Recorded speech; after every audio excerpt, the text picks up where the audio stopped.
Hello সবাইকে, তো সবাই কেমন আছো? এখন বাজে হচ্ছে বেলা 12টা। তো আমার রান্না বান্না শেষ। চলো তোমাদের সাথে শেয়ার করি আজকে কি রান্না করলাম। দেখো, প্রথমেই দেখো, এটা হচ্ছে ফুলকপির বড়া, পকোড়া যেটাই বলো। এটা হচ্ছে চালের গুঁড়া আর ময়দা দিয়ে আর লবণ নুন হলুদ দিয়ে সুন্দর করে ভাজি করেছি। এত মচমচে হয়েছে, ক্রিসপি ক্রিসপি। দেখো শব্দটা। খেয়েছি, মানে ভাজা নামিয়েছি আর তোমাদের দাদা ভাই বাচ্চারা হচ্ছে খেয়েছে। তো খাওয়ার পর এই যে এখন এগুলো হচ্ছে ভাত দিয়ে খাওয়া হবে। এখানে দেখো হচ্ছে বাচ্চাদের জন্য মাছ ভাজি করেছি 4 পিস। এখানে হচ্ছে সিম ভাজি করেছি। এটা হচ্ছে আমি একাই খাবো, তোমার দাদাভাই খাবে না। আর এখানে দেখো করেছি আলু দিয়ে ফুলকপি দিয়ে রসা। এটা নিরামিষ।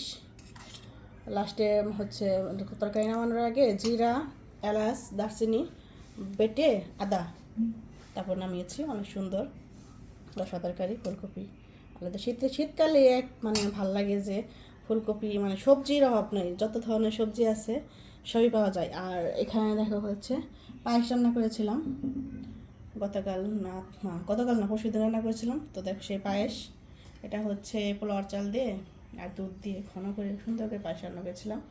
আর এখানে দেখো মেয়েকে ছোটো ছোটো মেয়েকে সকালবেলা ডিম সিদ্ধ খাওয়াতে গিয়েছিলাম। তো সাদা অংশটা খাইছে, কিন্তু যে কুসুমটা খায় নাই। তো এই হচ্ছে আজকে টেবিলে খাবারের আইটেম। তো কার কার কেমন লাগলো। আর গরম গরম ভাত তো আছে, সেটা তো কথা হয় না। আর এইটা দেখো, এটা হচ্ছে গাছের কাঁচা লঙ্কা, আমার বাবার বাড়ির গাছের কাঁচামরিচ। তো ভাজি দিয়ে, ভাজির সাথে ধরো এই যে বড়া যে আছে, বড়ার সাথে কিন্তু এই যে গাছের যে কাঁচামরিচটা আছে এটা খেতে কিন্তু অনেক ভালো লাগে। কেনা কাঁচামরিচের চাইতে এই গাছের কাঁচামরিচের কিন্তু স্মেলটা অনেক সুন্দর হয়।